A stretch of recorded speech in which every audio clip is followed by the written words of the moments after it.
This video is about research and library services for grad students. I'm Dawn Emsel, I'm the library director, and you can reach me by Googling Dawn Salve Library for my email address or by booking an appointment with me on the library's homepage, which we'll show you in just a minute. Today we're going to learn about services available for grad students. We're going to talk about different search tools and how to use them and why one may be best for certain uses. We're going to talk about Google Scholar and a very short bit about bibliographic citation managers. In terms of services for grad students, one major one is our research consults, which can be done in person or via Zoom via our booking tool on the library's homepage, which we'll show you. We can work with you on your specific research question, or we can give you a general overview to resources in your discipline.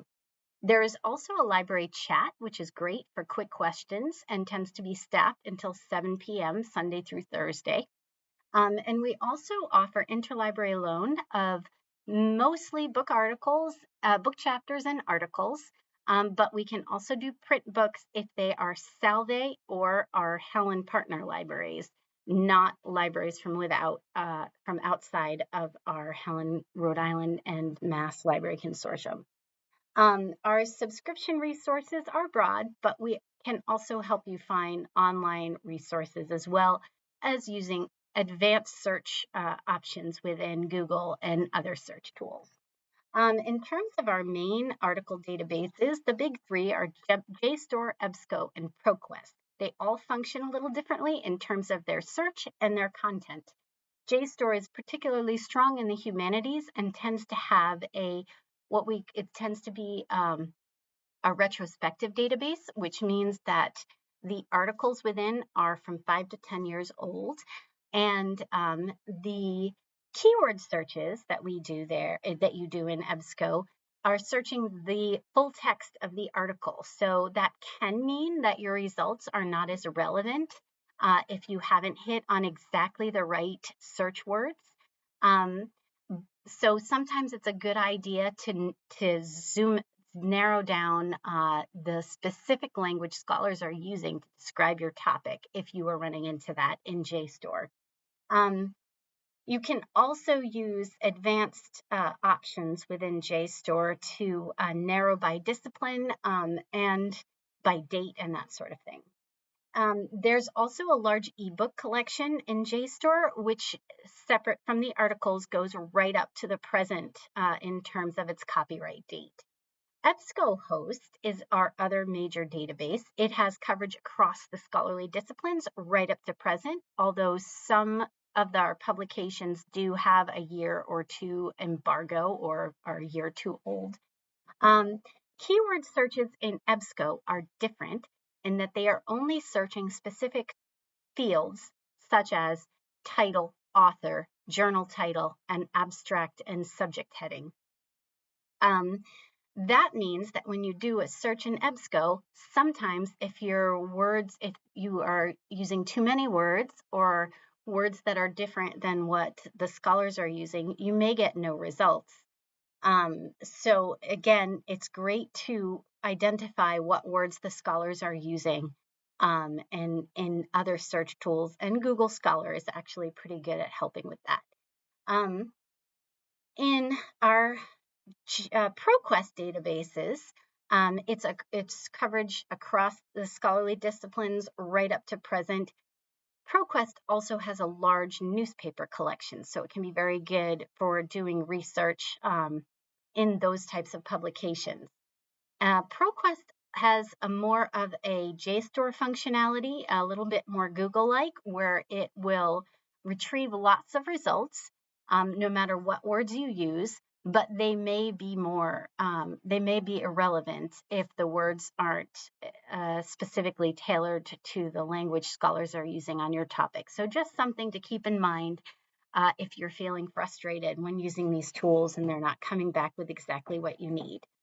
The book catalog is where we have all of our ebooks across all of our databases, because JSTOR, EBSCO, and Proquest all have ebooks, but if you look in the book catalog, you can search them all at once, including other vendors' books. It can be configured to search only at Salve. If you're looking for ebooks, Salve must own the subscription to them. We can't get ebooks from other schools because the way ebook publisher agreements work, Salve must have the subscription to that particular ebook. If you're looking for all the material that has been written on your subject, which is often the case with dissertation research, the book catalog can be configured to search worldwide, which can be very useful, especially if you wanted to do interlibrary loan for chapters, for example. Google Scholar is another very useful tool, and it is a great place to go if you're not sure what language scholars are using on your topic, because you can look at the article titles and blurbs and see words that they're using that describe your search. It includes materials that are published by journal publishers, but it also includes things such as undergraduate papers. So it's great to do some evaluation of the materials you find on Google Scholar. There are also some very useful tools within Google Scholar, such as Cited By, which shows the scholarly conversation going forward in time. So it can help you really zoom in on the scholarly conversation on your topic, and we'll talk a bit about that. It can also be configured to show you the materials that Salve had, and it will link you right through to those. So we'll show how to do that. Bibliographic citation managers such as Zotero and Mendeley can be useful in allowing you to collect all of your sources in one place, and they can also automatically generate bibliographies and be paired with word processing programs to put citations in as you're writing. So it's a great thing to incorporate into your research process if you are going to be writing lots of papers. With that, let's pop into the library's homepage, which you can get to by Googling Salve Library. It defaults to our book search, and I just want to point out that you can click on Meet with a Librarian right here to book an appointment. It will show us all either the list of us or in the discipline that we are most familiar with. And if you see a date you're interested in, you click on it, it shows you the times available, and it will just ask you to fill this out, and it automatically puts you on my calendar. If those times don't work for you, that's fine. You should feel free to email me, which you can find by Googling Dawn Salve Library, and we can find a time that is convenient for you.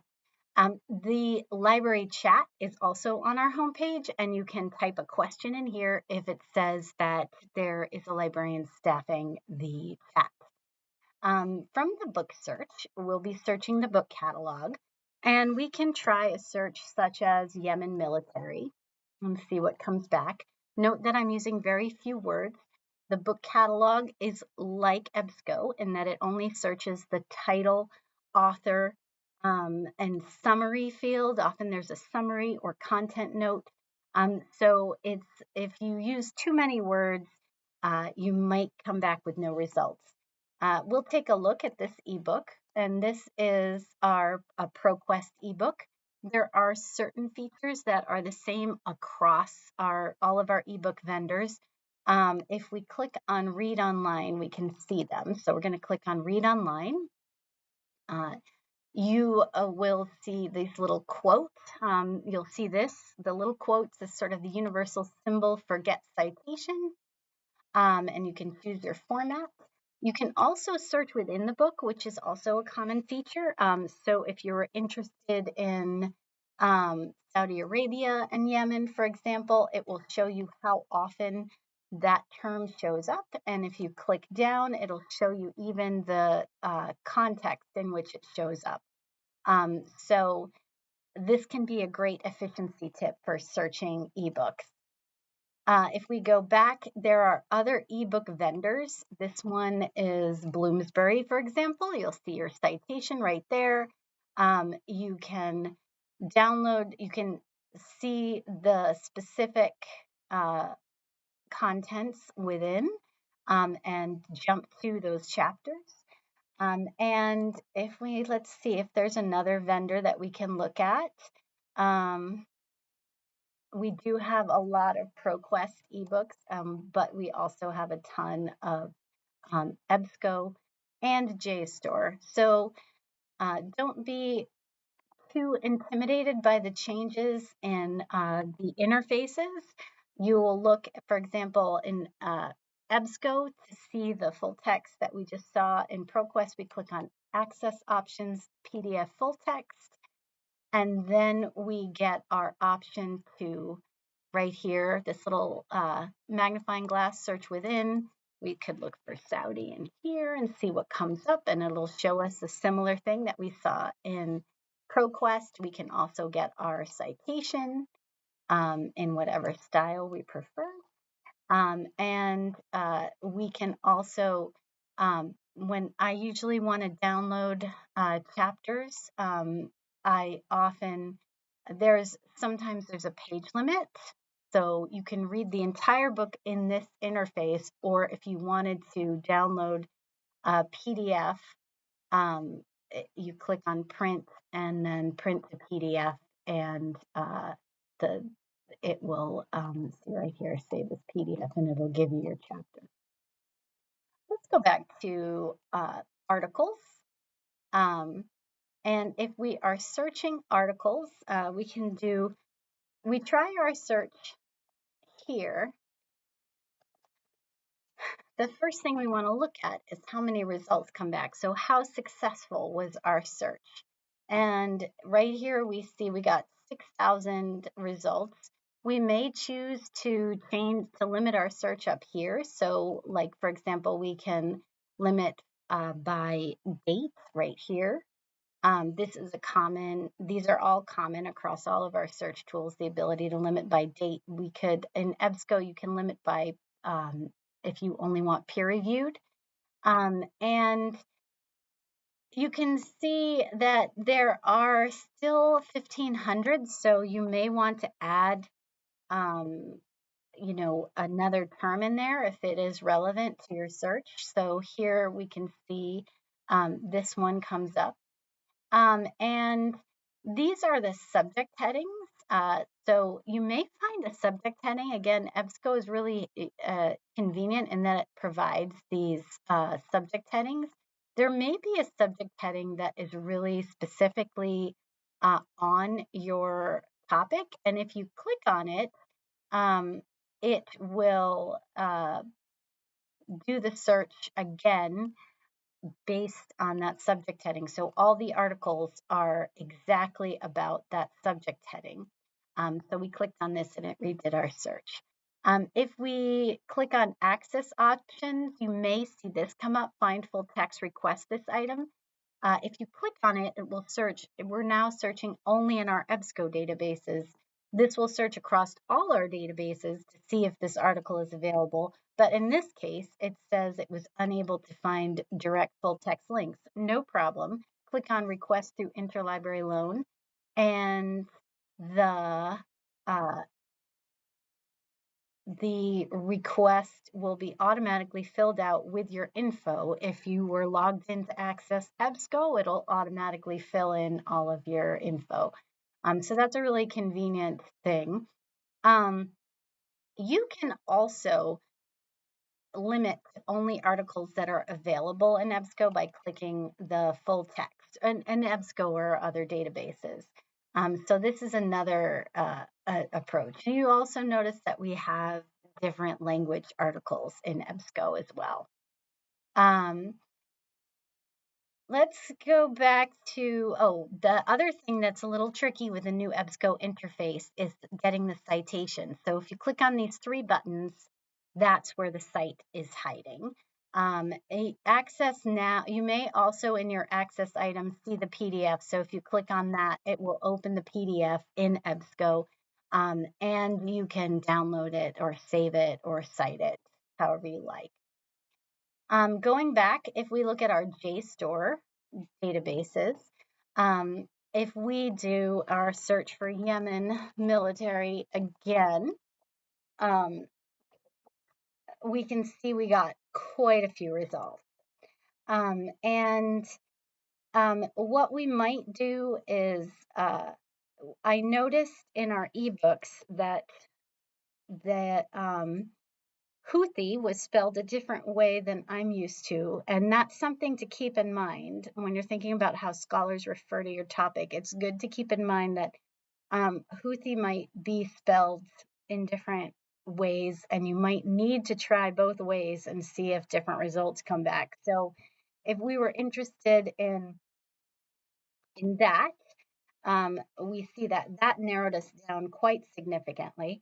And we could also try that, and you can see that that had a totally different number of results. So just things to keep in mind that, especially with a transliteration from another language, your spellings might be different, and that can affect your search results. On the left-hand side, there are several options. We can search within results, so you can add more search terms.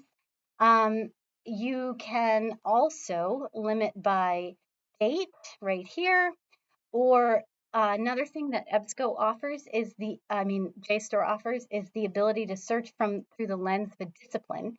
So there's subjects here, and we may be looking at health sciences or international relations or law. So if we clicked on law, if that was the angle we were looking at, it would show articles, often law review or other law related journals. So another few features in JSTOR is download right here to download the article.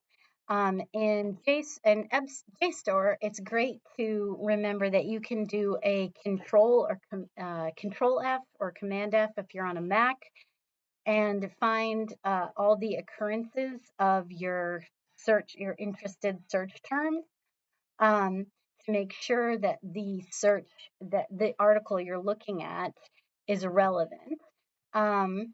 And like here, I see that there's 31 results for Houthi, and there was something like 80 for Saudi. So this article, if those were my search terms, might be right on the money. Another thing that JSTOR offers is the cite function again, and that could probably help us. That's pretty much our JSTOR stuff. If we click on Proquest, now again, this was back from the Articles tab on the library's homepage. Just to remember, this is the search bar is only searching EBSCO databases. Below we have JSTOR, and we also have Proquest. If we're going to go into Proquest, we can try our search for Yemen military and see what comes back. And here we see that there are quite a few results listed. This tells me that we can delve into Proquest limiter options. We may choose that we only want full text. We may choose the format that we want, scholarly journals, maybe newspapers. We can limit by date here. And we can also add words at the top. So we could add Saudi and Houthi and see what comes up. And now we have 70,000, which halved it, but it's still a lot. And maybe we only want scholarly journals, for example. And if we click on the title, it'll take us into the abstract, and we can get the PDF on the left. And if we go back to the result list, you can also get it here. We can get our citation with those little quotes. We can email it to ourselves. We can change our citation style. So these are all options for how to search. The other thing I wanted to talk to you about is Google Scholar. So if we go to Google Scholar and we click, if we do our search in Google Scholar, Google Scholar can take a lot more words than our other search tools. So if we did military in here, we're going to get a lot of results. You can see that I have Google Scholar configured to show me what is available at Salve. And it's going, if I click on it, it's going to take me right through to the Salve Regina access to the article. The way I did this is by clicking on these 3 lines. I'm logged in as me into my Google account. If I click on these 3 lines and go down to settings and then to library links, I have searched here Salve Regina University and I've added it. If you're affiliated with any other universities, you can also add them there. And then I save it and it stays attached to my account. This can be super helpful because it connects you not only with the articles, but with the full text access of the articles. Other things to note is that you can gauge the relative significance of the article. There's a lot of factors that will affect this, but looking at the cited by can show if the article is significant. So for example, this article is only from 2023, but it's already been cited by 114 people. So it may be that this is a significant article. On the other hand, it seems like it's a very broad subject matter, so there might be a lot of people citing it about different for different reasons. This one, if we wanted to, if this was sort of right on the money for our topic, if we clicked cited by, what we are seeing right now is all of the articles and books that cited this article that were published after its publication date. So this article's publication date was 2010. These are all the citing references that happened after 2010. And this can be a great way to look at the scholarly conversation on your topic forward in time since the publication of that source. And you can also search within citing articles and add like Houthi, for example, and that will show you all of the articles that cited this one, civil military relations, and Houthi. The other thing to keep in mind is that the Google Scholar also includes a cite button, so you can get your citation there. And you can get the PDFs here. You can see that other search that we did that showed, I saw that there was some WordPress blogs in there. That was pretty interesting to me because I'm sort of wondering how important those like scholarly significance of those. Let's see what happened. Did we see WordPress blogs? In any case, it just goes to say that it's good to evaluate the quality of the information that is in Google Scholar. I believe that's everything I wanted to show you, but remember, you can always book an appointment with me or any of the other librarians, and we're happy to help you with your research.